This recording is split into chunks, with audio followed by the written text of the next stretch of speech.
Good morning all, Craig again on the first day of spring, first day of September. Looking out the window there, nice and sunny, ready to go for my walk with Trevor.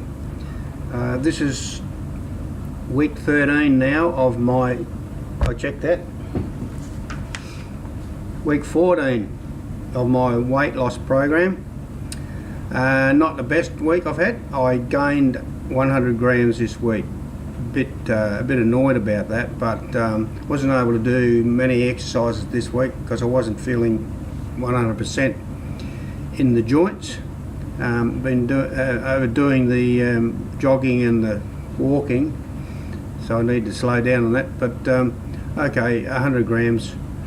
So I'm at 81.6 kilos, which is a loss of 8.7 kilos over the 14 weeks.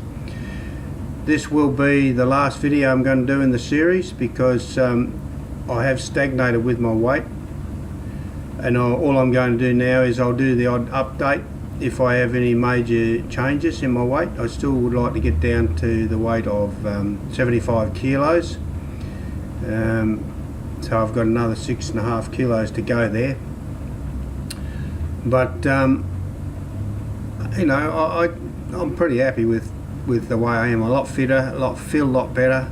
Got through a few health issues while I was losing this weight. But during the 14 weeks, I've been covering my travel through depression and reading some of my poetry. This week was a fairly stressful week for certain reasons, and I didn't have any problems with my depression, didn't come back, so I'm pretty sure I got the depression beaten. So you know, the story I want to get out of, and I encourage you, if you're just seeing this video, the first time you've seen a video of mine, go back and go through the series from week 1, and when I talk about my travel through depression, because I'm living proof that you can get through it. I'm on no medications now for my depression.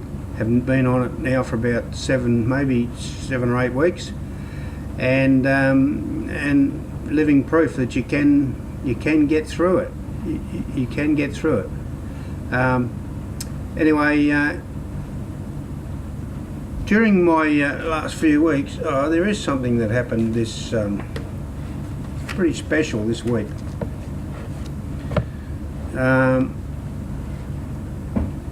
My daughter Penny, it's Father's Day coming up this Sunday here in Australia, and my daughter Penny rang me the other night, a couple of nights ago, and told me what she was getting me for Father's Day. Well, I'm not going to tell you what she's getting me, just to know that Penny, to do that is just proof that you're just a wonderful daughter, and I thank you for it. It's going to mean a lot to me, and bring a lot of happiness into me, a lot more happiness into me.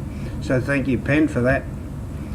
Coming Father's Day this Sunday. I live 400 kilometres away from my children, and I get to see them every couple of months, which is fantastic, and the grandchildren, so I look forward to that.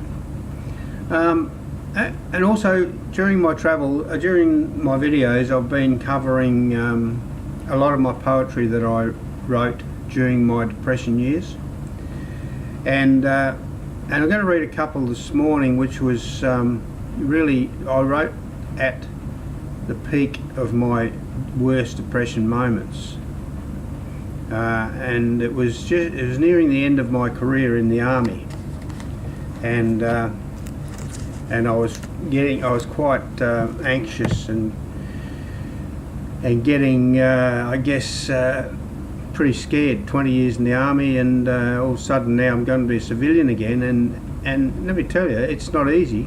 It wasn't easy to get back into civilian life. You come from 20 years of regimented lifestyle, and and you do things that you don't normally do in civilian life, and all of a sudden you've got to adapt. And at the age of 43, I was at the time, I didn't even think I'd get a job, really, but anyway, I did get a job. But anyway, this is a couple of poems I wrote around about that time. The first one was I titled Almost There. October in the year of 74, I joined the army, but what for? It's now the year of 94. Years of despair I've suffered, what for? 93 was the worst of my life, my own doing caused that strife. 20 years wasted of my life, put shame upon my wife. 9 months to go and we start to fend, for the army life will end.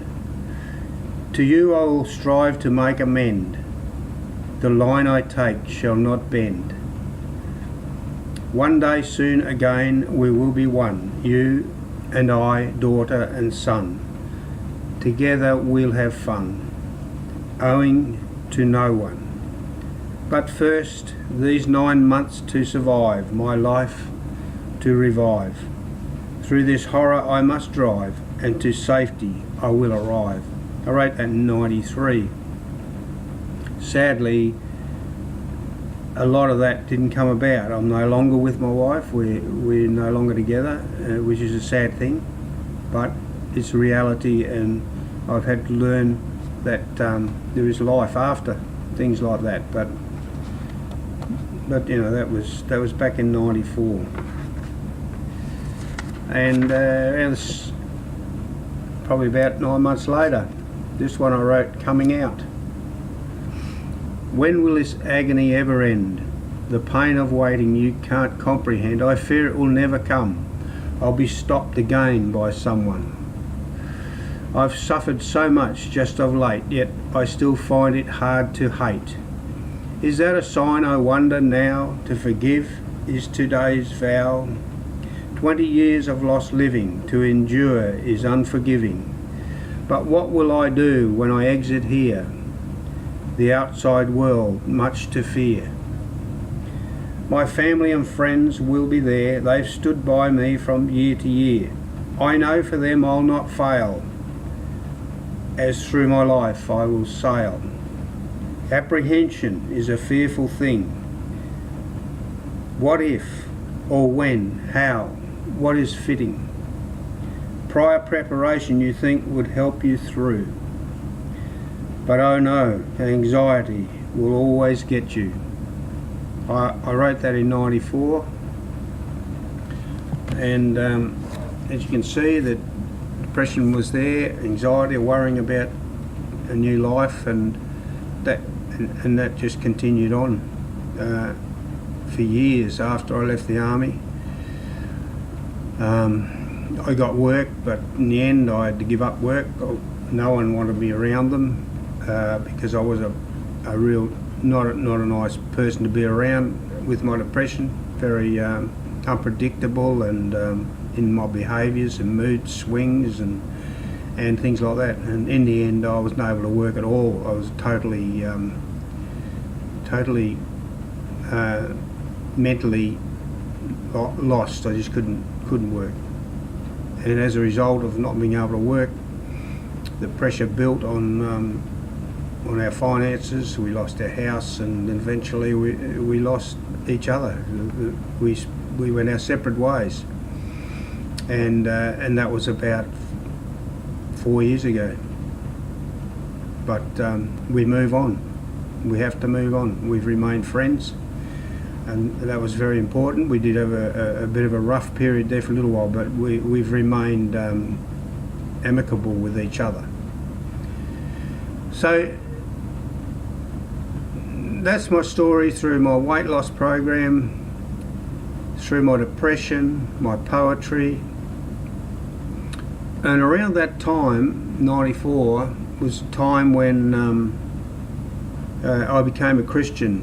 It was a time when I had nothing else I could turn to. Nothing was fixing things, nothing was making things better for me or the people around me. So I had been spoken to about God by my brother-in-law and my son, but I'd always rejected it. And anyway, as circumstances, as in one of my videos I explained that that I did seek God's help to see if you know what they were telling me was true, and I've stayed with God ever since then. Once I learnt that that He died on the cross for my sins and allowed me to have a home in heaven if I choose that, and I've chosen that, and that's resting here, the knowledge that when I die I'll go to heaven. And that doesn't mean that I've lived a perfect life, and far from it. I mean, but I am trying my best to do that, and I thank God for that, and I thank people of like faith who have encouraged me, and I just spend a lot of time in the Bible reading and reaffirming what I know, that by grace I'm saved through faith, and there's nothing I can do to get to heaven. It's just His grace. He's saved, not of myself, because I'll just boast about it. And you know, I'm comfortable with that. I really am comfortable with that. And the other passion that I have is the Rats of Tobruk Association, which I've touched on. My dad was a Rat of Tobruk, 2nd 24th Battalion, and so was my uncle, or second cousin, Uncle Alex, who passed away this year, was in the same battalion, 2nd 24th Battalion. And my uncle Colin Blackman, was 2nd 12th Field Regiment. He was killed at Tobruk in that siege, the Battle of Tobruk. He was a bombardier in the 2nd 12th Field Regiment, artillery, and his brother, Uncle Joffrey, was there beside him during that battle, and several other family members have been, Rats of Tobruk now past. And if somebody out there is watching this and actually have a family member Rats of Tobruk, you can contact me through this video. I'm happy to send you out some forms or point you in the right direction to become an affiliate member of the Rats of Tobruk Association, so that we can keep their memory alive, these men, these heroes. Keep them alive, keep the memory alive. My dad passed away about 12 years ago. Uncle Alex passed away just this year, in fact April, just before Anzac Day this year. He was 98, and he you know, these men, these were people, and I'm not just, they're all heroes. Men and women who've gone to fight for our freedom were all heroes. But my dad was a Rat of Tobruk, so that's my passion. And you can get one of these caps, you can get the shirts, you can get the badges, you can get the stickers for your car. Just have a look, Rats of Tobruk Association, just Google it. Well, I think that's it. I'm winding this up now. This is my last video. Thank you for those people who have been watching and encouraging and sharing. And sadly, the most shares I ever had on any of my videos was about 6, I think. So it hasn't got out to the world. But if it got to one person, if one person has turned to the right people to help them through their depression because of my videos, then the job was done. If one person is encouraged by my fight through depression and how I beat it, then my job is done. I'll sign off now. God bless you and God love you. Bye for now.